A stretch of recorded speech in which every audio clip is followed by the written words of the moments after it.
Quando pensamos em leitura de romances, depressa somos levados a imaginar apenas o fator amoroso, como se a vida ela toda se tornasse cor-de-rosa. Mas e se eu te disser que não é nada disso? Pois é, um romance nada mais é do que uma representação mais próxima de uma experiência individual. Pode ter o fator amoroso? Claro que pode, afinal faz parte das nossas vidas, mas não obrigatoriamente.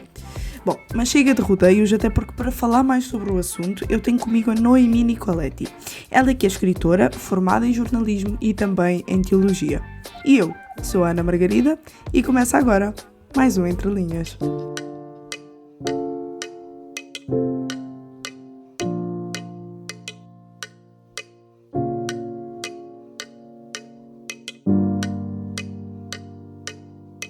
Noemi, todo o romance ele precisa de personagens, tempo, espaço, ideias. Agora, a questão é, como é que se consegue tudo isso e ainda juntar um fator-chave que é dar uma boa moral da história? Primeiro você falou de aspectos técnicos de uma história, né?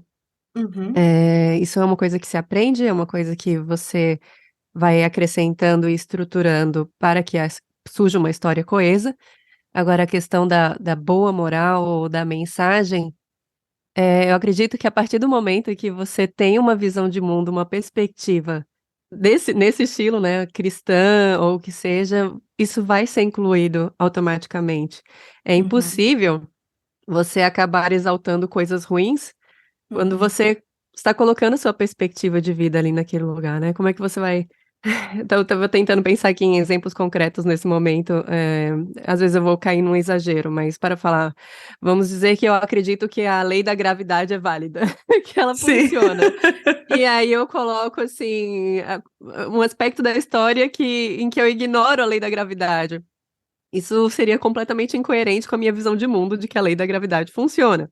Uhum, Sei lá, uma pessoa tá andando por um abismo e ela continua andando pelo buraco, pelo espaço vazio, sem ter uma justificativa, não é uma história de fantasia. Eu estou simplesmente colocando uma visão de mundo em que a lei da gravidade não funciona. Isso é um exagero para tentar fazer claro que a partir do momento que eu tenho uma visão de mundo sadia, essa deve estar uhum. presente na história também, e automaticamente já surge dali essa boa moral, vamos dizer assim. É quase como impossível, a partir do momento em que se vai criar uma história, ficarmos um pouquinho de fora dela, já que somos nós que estamos a criá-la. E por falar nisso, existe sempre uma tendência de tu deixares as tuas experiências pessoais dentro daquilo que tu escreves na ficção? Não tem como deixar de fora Uhum, totalmente as experiências pessoais, já que, como eu acabei de falar, é a nossa visão de mundo que constrói a história, é aquilo que a gente enxerga. Mas isso não quer dizer que, por a personagem tal ter vivenciado tal experiência, que eu vivenciei a mesma experiência que ela. uhum, Mas, de uhum, alguma forma, eu tive alguma relação com aquele fato, seja por eu ter vivenciado algo que causou um sentimento que me levou àquilo, ou porque eu vivenciei bem de perto outras pessoas que passaram por aquilo. uhum. Alguma coisa certamente me levou a escrever aquela história daquela forma. Mas, como eu disse, não tem uma linha direta necessariamente biográfica, né? Mas apenas de sentimentos e experiências. E tu crês também que isso é muito partindo do princípio em que tem que se gerar ali uma identificação? Toda história com certeza deve gerar uma identificação, né? Eu posso escrever até Uhum. sobre peixinhos dentro de um aquário dialogando. Não tem regra em relação a isso, mas a partir do momento que eles expressam sentimentos reais, que as pessoas conseguem se identificar, poxa, às vezes eu me sinto também preso dentro de um aquário, impedido de vivenciar outras experiências maiores, ou eu me sinto um peixe grande demais para um aquário pequeno, que seja, tem tantas coisas que poderiam ser ditas. Então você precisa gerar essa identificação, senão é uma história é, relativamente entediante ou inútil, né? Vamos dizer assim. Uhum. Porque toda história, esse é o propósito das histórias, né? Na verdade, é gerar essa identificação com o leitor para que ele possa se enxergar ou enxergar o seu ao redor e compreender de uma nova perspectiva. Então, agora afunilando um pouquinho mais para os livros de romance. Será que hoje em dia as pessoas caem na tentação de abandonar os livros de romance? Você diz especialmente no público cristão? ou em geral? No geral, mas podemos também falar no público cristão, mas eu creio que no geral acho que é uma tendência. Estão a abandonar cada vez mais os livros de romance. Será que é por livros de, por exemplo, autoajuda, estarem tanto em berra no Uhum. momento? Qual é a É. tua opinião sobre isso? Eu não sei como está em Portugal, mas eu sei, por exemplo, que a autora Colleen Hoover, que é uma autora secular de romances, Uhum. ela foi a primeira autora, se eu não me engano, a ultrapassar o número de livros vendidos mais do que a Bíblia no mundo, Exato. então, e é uma autora de romance, né? Sim. Então, eu não diria que as pessoas estão abandonando.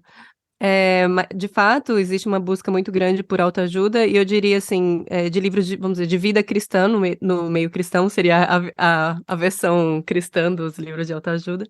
Uhum. Muitas vezes as pessoas, vamos dizer assim, mais práticas, elas acreditam que talvez romances sejam perda de tempo, né? Então elas buscam diretamente a informação. Mas eu digo assim, a informação é bom, é maravilhoso, é útil, mas se você quer transmitir ou você quer apreender uma visão de mundo, uma perspectiva diferente e deixar moldar essa sua perspectiva, o melhor são histórias, né? A gente já vê isso Uhum. com crianças. Eu tenho um filho de 3 anos. Eu sei que a melhor forma de ensinar ele é contando histórias. É a melhor, absolutamente a melhor forma é contando uma história. E a gente vê isso com adolescentes. Os adolescentes são muito mais influenciados por pelos filmes e séries que eles Uhum. assistem e pelos livros que eles leem do que os discursos feitos, né, em muitos lugares, até mesmo pelos pais. Claro que o exemplo de vida é muito importante, mas tem essa influência muito forte de histórias. E a gente vê isso com adultos. Jesus contava histórias Sem para dúvida. ensinar para as pessoas, né? Uma coisa muito forte que eu sempre lembro é do profeta Natan falando com Davi a respeito do pecado dele. Ele conta uma história, né? Uhum. E a reação de Davi é uma reação emocional muito forte. Esse homem merece a morte, né? Tipo assim, ele fica indignado. E aí, de repente, descobre que ele é esse homem, né? Através de uma história, ele conseguiu enxergar a gravidade do pecado dele, né? Essa comparação. Então, são perspectivas de vida e eu acho uma pena que tenham pessoas que se achem práticas demais para romances, para Uhum. livros de ficção, porque existe um ensinamento muito mais profundo, às vezes, através de histórias. Como eu disse, é essa perspectiva de vida que está sendo transmitida, não é simplesmente uma informação. E qual crees que seja o maior perigo de se ler um livro de romance, mas também a maior vantagem? O maior perigo, eu diria, é se deixar influenciar por perspectivas de vida erradas. Isso eu posso Uhum. dizer com propriedade, e tanto de experiência pessoal quanto de relatos de muitas leitoras e amigas. Que às vezes a gente vai começando a ler alguns livros que não são tão ruins, vamos dizer assim. Tem umas Uhum. coisinhas ou outra que ali a gente vai ignorando e vai deixando passar e vai deixando passar. Só que lentamente isso vai moldando a nossa perspectiva e visão de mundo, né? Eu tenho uma amiga que relatou até mesmo, ela estava escrevendo, é uma colega escritora, e ela estava escrevendo um livro Uhum. que envolvia perdão na história. E ao Uhum. mesmo tempo nós estávamos lendo uma série de livros seculares que no começo não eram tão ruins assim, então a gente foi ignorando algumas coisinhas. E na metade do segundo livro dessa série, eu percebi primeiro e conversei com ela e concordamos que não estava sendo bom. E aí ela falou: esse livro estava me influenciando de tal forma que eu tinha mudado a minha história para a personagem não perdoar tanto assim, porque parecia tão absurdo ela perdoar daquela forma. Meu Deus! com tan- E assim, adultas, mulheres que refletem, que entendem o poder da literatura e das histórias, mas nós estávamos tão envolvidas sem perceber. E a autora, ela levava de uma forma tão interessante, assim, tão eh, sutil a perspectiva de vida dela, que realmente começava a parecer que vingança era correto e perdão era uma coisa pra gente estúpida, sabe? Basicamente isso. Eu sei que isso, falando assim, parece tão absurdo e tão idiota, e a Mas gente realmente. influencia, a Mas verdade é influencia essa. demais, É demais. uma questão de sapatinhos de lã. Literalmente, vai devagarinho, Exato, devagarinho, devagarinho. devagarinho. Então a gente tem que prestar atenção nisso. O que que estamos consumindo? Que visão de mundo Uhum. que essa história está me transmitindo? Com cuidado, assim, também, que às vezes mesmo autores que querem ensinar que o perdão é bom, por exemplo, às vezes coloca no comecinho algumas coisas que fazem parecer que não é bom para aquela pessoa que acha que não é bom se Hum. identificar e depois perceber o absurdo do erro. Então não é para, tipo, começar a ler uma história, não, esse autor aqui tá dizendo que perdão não é bom, então vou parar de ler. Calma, não é assim. Vai entendendo a história, vai entendendo onde que esse autor quer chegar, tá? É tipo do Essa é a género, primeira espera aí coisa. que eu já te apanho na curva. É, exatamente. Deixa eu chegar lá, deixa eu chegar. Isso acontece muito com o meu livro, sabe? Eu vejo muita gente falando, ai, no Uhum. começo eu achei que ia ser tal coisa, no começo eu achei que ia ser tal coisa. Calma, gente, calma, calma. Aí, esse é o perigo, né? De você estar engolindo sem querer aquela visão de mundo e você ir absorvendo aqueles valores sem perceber. Agora, a vantagem, como eu falei, que você pode absorver aqueles valores, se forem valores positivos, valores bíblicos. Tem uma série de livros aqui da autora Francine Rivers, que quando eu li, é, são os livros. Ai, agora me deu um branco. Do, é uma Amor de história. Ai, depois. redenção?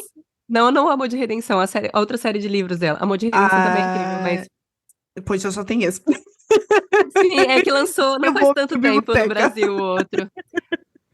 Ai, depois eu vou ver o nome. É do tempo. Não acredito que eu tô esquecendo o nome agora. É que cérebro de mãe, tá, gente? Eu tô um tempo sem dormir. Me Vamos dar perdoem que um eu não tô desconto. lembrando o nome. Tem todo o nosso apoio e Isso. empatia. E o pior é que eu tô aqui pra elogiar essa série de livros. Mas principalmente o primeiro e o segundo livro. É sobre uma personagem que ela é levada como escrava pelos romanos, é uma Uhum. personagem judia na época de pouco depois de Jesus, e ela é levada como escrava pelos romanos. E no começo eu ficava um pouco com raiva, porque ela aguentava cada injustiça calada.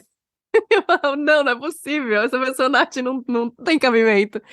E depois eu fui aprendendo com ela, como que você vai ganhando outras pessoas, às vezes sem palavras, pelo seu comportamento, por você se portar como Cristo, né? E esse é o nosso objetivo como cristãos, viver vidas parecidas com Cristo, né? E entender que algumas injustiças a gente vai suportar calado, sim, sem se defender muitas vezes, e demonstrar o caráter de Jesus ali através disso. Então foi uma história que eu provavelmente nunca vou ser como. Provavelmente nunca vou ser uma judia levada como escrava pelos romanos na época de Hum. Cristo, não vou poder vivenciar essa história, mas através da história dela, eu meio que vivi, entre aspas, isso e pude aprender como uma nova uma nova perspectiva de vida. E isso me fez também enxergar como os meus problemas, aquilo que eu considerava conflitos nos meus Uhum. relacionamentos com as pessoas, eram nada. Poxa, eu não tô sendo escravizada por romano, sabe? Aquela coisa assim. Eu não tô sofrendo injustiça, não tô sendo lançada no para os leões, ou o que seja, não estou. Uhum. Então, tá tudo bem. O que eu estou sofrendo nem é perseguição. Não estou sendo perseguida pela minha fé. Isso não é perseguição de verdade. E são pessoas com certos preconceitos, e são pessoas que precisam ter sua forma de enxergar o mundo diferentes. Mas eu posso mostrar com o meu Uhum. comportamento, com a minha vida, com o meu amor, qual é essa perspectiva diferente, entendeu? Então, é uma grande vantagem, eu diria, você poder aprender com a história de outras pessoas. Olha, e graças à internet, tá? Fez-se aqui uma pesquisa muito rápida e vamos ver Sim. se são estes os livros. Uma Voz ao Vento, O Eco na Isso, Escuridão e exatamente. ainda tão certo quanto o amanhecer, certo? Certo. Eu não li o terceiro, eu não li o terceiro, mas o primeiro e o segundo que eu li são muito bons. Pronto, então já fica aqui também como indicação para os nossos ouvintes. Isso. Nada melhor do que a internet, não é? Quando, É verdade. quando se dá o aperto. Olha, Exatamente. Francine, e para terminar, uma pessoa. Bom, vou ter que me expor. Normalmente a gente diz, uma amiga. Neste caso, vou-me expor, não há problema. Eu consumia muitos romances na minha adolescência. Hum, Só que, com o passar do tempo, aquela questão toda de crescer, amadurecer e por aí vai, livrar-nos de questões como autodefraudação, fantasia e por aí vai, eu confesso que fui deixando todas essas coisas de romances para trás e até criar, entre aspas, assim, uma pequenina, como é que eu ia dizer, revolta. resistência. E Ou também, revolta. pronto, resistência, vamos ser um pouquinho mais brandas. Acho que os nossos ouvintes já estão habituados a ver que as posturas aqui são firmes. Mas, que conselhos tu dás para voltar a entrar de novo neste mundo? Lá está, Uhum. sem revolta, sem resistência e sabendo, como é que eu hei de explicar? Sabendo manter essa maturidade, não se deixar Hum, levar por fantasia, vamos dizer assim. uhum. Eu diria assim, não existe maturidade contra a imoralidade. No sentido, não adianta você pular dentro do lixão e querer ficar cheirosa, querer ficar Fantástico. cheirando bem. Então, se atente àquilo que você consome. Não vá ler livros de romance indiscriminadamente porque você. Ah, porque eu não tenho preconceito, porque eu sou madura. Não Uhum, é assim que funciona. É aquilo que você consome está alimentando a sua alma, da mesma forma que se você comer coisas que não prestam, você vai alimentar seu corpo com coisas que não prestam e não vai te fazer bem. uhum, Então, eu diria, procure livros que vão edificar a sua vida, né? Uma alternativa é a ficção cristã, não só a ficção cristã, né? Mas principalmente a ficção cristã, porque ali você tem uma certa garantia, não é 100%, mas é uma certa de garantia de que você vai consumir um conteúdo que vai edificar a sua vida, que não vai ter nada que vá é, poluir a sua alma, né? De uhum. certa forma. E, e eu diria pra você vencer esse preconceito mesmo, porque vale a pena essa resistência. Não é preconceito, porque preconceito é antes de você conhecer, você conhece. Essa Exato. resistência, essa resistência, essa revolta, porque, como eu disse, histórias, elas realmente são capazes de mudar a nossa perspectiva de vida, abrir os nossos Uhum, horizontes, e não é por acaso que o nosso Mestre Jesus utilizava uhum. histórias para ensinar coisas, né? Bom, e já agora para uma amiga, um top 3 de autores que aconselhas mesmo a ler. Autores de livros românticos. Para além de ti Certo, mesma, não é? certo. Noemi Nicoletti. Mais dois. Isso. Mais dois. Bem, nossa, tem tantas autoras de ficção cristã. Eu indicaria um Instagram, que Uhum, esse Instagram tem muitas dicas maravilhosas de ficção cristã. uhum, Tá com Ficção Cristã Brasil, mas, assim, serve para língua portuguesa. Eu vou até aconselhar a mudarem para língua portuguesa, porque não é só o Brasil, né? uhum, Todo um universo de pessoas que consomem ficção em língua portuguesa. Mas uhum, eu diria Francine Rivers, de todo jeito, né? É a uhum. mãezona da ficção cristã. Junto com Robin Jones Gunn, você falou só duas, mas eu queria deixar as duas e mais. Me deixa quatro autores À de ficção. vontade, à vontade. Tá Então bom. vamos lá. Noemi Então, Nicoletti e Francine Noemi Rivers, Nicolette, mais. Francine Rivers, Robin Jones Gunn, que é autora de ficção juvenil cristã, que me impactou muito durante a adolescência. E temos autoras brasileiras, algumas que são amigas minhas, que eu tenho o prazer de ter amizade, como a Camila Antunes, tem a Uhum, Gabriela Fernandes, Keren Anne, ai meu Deus, eu tenho uma lista tão gigantesca. Becca Mackenzie, são muitas autores muito boas que estão despontando aí no meio da ficção cristã e que estão fazendo a diferença, graças a Deus. Não só no público cristão, muitas pessoas que não são cristãs estão lendo e sendo impactadas pelas histórias delas. E então fica aí a indicação, siga no Instagram, me siga, eu vou indicar outros Instagrams também que dão dicas, porque são histórias muito edificantes, valem realmente a pena. O Entre Linhas contou com a participação especial de Noemi Nicoletti e com a apresentação de Ana Margarida. Realização RTM Portugal.